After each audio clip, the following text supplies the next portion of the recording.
نہ ہمارے عمل ہیں، نہ ہمارا کردار ہے، لیکن اگر کوئی اللہ کے رسول کی شان بیان کرے تو اس کے لیے سعادت ہوتی ہے، اس کے لیے برکت ہوتی ہے، اس کے لیے عرفت ہوتی ہے۔ تو کوئی بھی شخص، کوئی بھی اللہ کا بندہ، کوئی بھی اللہ کی بندی اگر اللہ کے رسول کی شان بیان کرے تو اس کے لیے برکت ہوتا ہے۔ میرے بھائی، میرے دوست، میرے پیارے بزرگ، ہمارا نبی، ہمارا رسول، ہمارا پیغمبر سب نبیوں سے اعلیٰ، سب رسولوں سے اعلیٰ، تمام بنی آدم سے اعلیٰ مقربہ۔ تو اللہ پاک نے فرمایا، یہاں تک فرما دیا، یہ لوگوں جو تم لوگ مجھ سے محبت کا دعویٰ کرتے ہو، یہ لوگوں جو تم اللہ سے محبت کے دعوے دار ہو، اللہ کے بندے ہو، مجھ سے محبت کے دعوے دار ہو، چھوٹی دعوت سے کام نہ چلے گا، چھوٹی محبت سے کام نہ چلے گا، بلکہ تمہیں عملی کا کردار ادا کرنا ہوگا۔ عملی کردار کیا ہے؟ وہ یہ ہے کہ تم میرے محبوب کے ساتھ ہو، تم میرے نبی کے ساتھ کرو، تم میرے رسول کے ساتھ کرو۔ اگر تم اس کے ساتھ کرو گے پھر تم پر کرم میں کیا کروں گا؟ پھر میں معاف کرنے والا ہوں، پھر میں درگزر کرنے والا ہوں، پھر میں تمہارے گناہوں کو معاف کروں گا، پھر میں تمہارے گناہوں کو معاف فرما دوں گا۔ اگر تم مجھ سے محبت کے دعوے دار ہو تو فقط دعوے سے کام نہ چلے گا، بلکہ میرے نبی کی، میرے محبوب کی، میرے یار کی، میرے پیاری کی اطاعت کرو گے، اس کی غلامی کرو گے، اس کی غلامی میں آ جاؤ گے اور دل و جان سے کرو گے تو پھر میں تمہارے گناہوں کو معاف فرما دوں گا، تمہارے گناہوں کو بخش دوں گا، اور میں اللہ غفور رحیم ہوں، رحم کرنے والا ہوں۔ میرے بھائی، میرے دوست، آئیے تاریخ اٹھا کر دیکھیے، ان لوگوں کی ہسٹری پڑھ کے دیکھیے جن لوگوں نے اللہ کے لیے، اللہ کے رسول سے محبت کی، جن لوگوں نے اللہ کے رسول سے غلامی کا سچا دعویٰ کیا اور عملی کردار ادا کیا، یقین جانے رہتی دنیا تک ان کا نام، ان کی شان سنہری غرور کے ساتھ ہسٹری میں لکھی جائے گی، کیونکہ یہ ہمارا مذہب سچا، ہمارا رسول سچا، ہمارا نبی سچا، ہمارا دین سچا، ہمارا اسلام سچا، لیکن اس کے باوجود ہم اویات کی سوچوں کر سکتے ہیں، ہم غیروں کی سوچوں کر سکتے ہیں، ہم غیروں کے توجلات، ان کی افکار، ان کے کردار، ان کی گفتار، ان کا کثر، ان کے کرتوت ہمیں اچھے لگتے ہیں، لیکن ہمارا جو اپنا کرتوت ہے، ہمارا جو اپنے افکار ہیں، ہمارا جو اپنا فلسفہ ہے، ہمارا جو اپنا کردار ہے، ہم نے اس کو فتح خوش ڈال دیا۔ لیکن آپ دیکھیں ان لوگوں کو، جن لوگوں نے اللہ کا ذکر کیا، جن لوگوں نے اللہ کے نبی کی اطاعت کی، جن لوگوں نے اللہ کی نبی کی خاطر اپنی جانوں کو قربان کیا، جن لوگوں نے اللہ کے رسول سے سچا عشق کیا، جن لوگوں نے اللہ کے رسول سے سچی محبت کی اور اس محبت کے اوپر پورے اترے، جان سے، مال سے، دھن سے، دولت سے، عزت سے، ہر چیز اپنی بنا کر دی، فقط اور فقط اللہ کے رسول کو راضی کرنے کے لیے،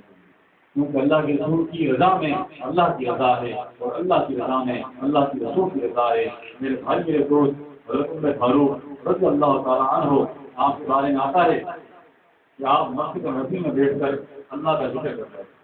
اللہ کو یاد کر رہے تھے، نماز فجر پڑھ کر مراقبے میں چلے گئے اور اللہ کا ذکر کرتے رہے، اللہ کو یاد کرتے رہے، اللہ کا ذکر اتنا کثیر کیا کہ وہیں بیٹھے رہے اور سورج چڑھنا شروع ہو گیا، سورج کی روانی تیز ہونا شروع ہو گئی، سورج کی شعاعیں تیز ہونا شروع ہو گئی، گرمی کی شدت بڑھنے لگی، اور جب گرمی کی شدت بڑھنے لگی تو حضرت عمر فاروق رضی اللہ تعالیٰ عنہ گرمی کی تپش سے پریشان ہونے لگے، آگے پیچھے ہونے لگے، اور یکدم آپ نے جلالی نگاہ اٹھائی، اپنی جلالی نگاہ اٹھا کر پھر سورج کو دیکھا، سورج کی روشنی چلی گئی، آپ نے توجہ کی سورج کے اوپر اور سورج کی روشنی چلی گئی، صحابہ کرام دوڑے اللہ کے رسول کے پاس آئے اور کیا یا رسول اللہ، کوئی قیامت تو نہیں آ گئی، کوئی قیامت تو برپا نہیں ہو گئی؟ اللہ کے رسول کے پاس حضرت جبرائیل علیہ السلام جلوہ افروز ہوئے اور آ کر انہوں نے کہا، یا رسول اللہ، آپ کے پیارے عمر نے سورج کو جلال کی نگاہ سے دیکھ لیا ہے، غصے کی نگاہ سے دیکھ لیا ہے، جس کی وجہ سے سورج اپنی توانی کھو بیٹھا ہے، اپنی روشنی کھو بیٹھا ہے، جب تک حضرت عمر فاروق اس کو معاف نہ کرے گا اس کی روشنی واپس نہیں آئی۔ پھر اللہ کے رسول نے حضرت عمر فاروق کو کہا، یہ عمر سورج کو معاف کر دے تاکہ اس کی روشنی واپس آ جائے، اور عمر فاروق نے سورج کو معاف کیا، اس کی روشنی واپس آ گئی۔ یہ کیا تھا؟ یہ اللہ کے رسول کی پوری تعلیم پر عمل تھا، آپ کی پوری تعلیمات پر جان سے، مال سے، تن سے، دھن سے، ہر چیز سے فنا ہو کر عمل کیا کرتے تھے، تو پھر ان کے ذکر میں طاقت بھی تھی، ان کے نور میں طاقت بھی تھی، ان کی گفتار میں طاقت بھی تھی، ان کی دلیری میں بھی طاقت تھی۔ تو دوستو یہ کیا تھا؟ یہ توجہ تھی، جس توجہ کی برکت سے، جس کی توجہ کی برکت سے دنیا کے نظام کرتے تھے۔ حضرت عمر فاروق رضی اللہ تعالیٰ عنہ کے دور میں حضرت عمر بن عاص جو گورنر مصر تھے، آپ نے خط لکھا۔ خط میں کیا لکھا؟ خط میں لکھا، یا امیر المومنین، یہاں مصر کے اندر دریائے نیلم ہے، اور دریائے نیلم کے اندر کوئی لڑکی اگر ڈال دی جائے تو پھر وہ دریا بہنا شروع کر دیتا ہے، نہیں تو دریا سوکھ جاتا ہے، دریا سوکھ چکا ہے، زیادہ میں ان کو منع کر دیا ہے، اب آپ جو حکم فرمائیں۔ آپ نے خط تحریر کیا، ایک خط تحریر یہ کیا کہ تم نے اچھا کیا، تم کو روک دیا، کیونکہ یہ ہماری نبی کی تعلیم نہیں ہے، زیادہ بہتر ہے اس کو روک دو۔ اور دوسرا خط لکھا دریائے نیلم کے نام، لکھا بسم اللہ الرحمن الرحیم۔ یہ دریائے نیلم اگر تو اپنی مرضی سے بہتا ہے، اگر تو اپنی خوشی سے بہتا ہے، اگر تو اپنی طاقت سے بہتا ہے، تو تیری دریا کی، تیرے پانی کی ہمیں کوئی ضرورت نہیں ہے، تو بہنا بند کر دے۔ اگر تو اللہ کے حکم سے بہتا ہے، اللہ کی مرضی سے بہتا ہے، اللہ کی طاقت سے بہتا ہے، تو امیر المومنین عمر فاروق تجھے حکم دیتا ہے تو بہنا شروع کر دے۔ تو جیسی شخص دریا میں ڈالا گیا، صبح جب ہوئی تو دریا 16 ہاتھ اوپر کھڑا تھا اور تبانی کھڑا ہوا، تو آج تک دے رہا کیا تھا؟ یہ خط دریا نیلم کے نام، دریا کو خط لکھا گیا کہ دریا نے آپ کی بات مانی، دریا نے آپ کا حکم کی تابعداری کی۔ جیسے پیچھے اٹھائے جائیں تو بہت سارے ہیں، مختصر یہ کہ ذکر تشریف کیا، اللہ کے رسول سے محبت کی، اللہ کے رسول سے الفت کی، اور آپ کی جاری کے اندر، آپ کی غلامی کے اندر فنا ہو گئے، اور جب بالکل فنا ہو گئے آپ کے عشق کے اندر، اللہ رب کریم نے آپ کو بلندیاں عطا کر دی، آپ لوگوں کو عزت عطا کر دی، آپ کو عروج عطا کر دیا۔ تو دوستو یہاں جو ہمارے پیرانے کے بعد جو ہمارے پیر مرشد جو توجہ کرتے ہیں، توجہ کئی کام کی ہوتی ہے۔ توجہ اگر دل سے کرتے ہیں تو دل کو زندہ کر دیں، اگر کسی مرید سے خوش ہو جائیں اس پہ توجہ کرتے ہیں، اس کے باغ و بہار آ جائے، کسی مرید سے ناراض ہو جائیں اگر اس پہ توجہ ہو جائے تو اس کا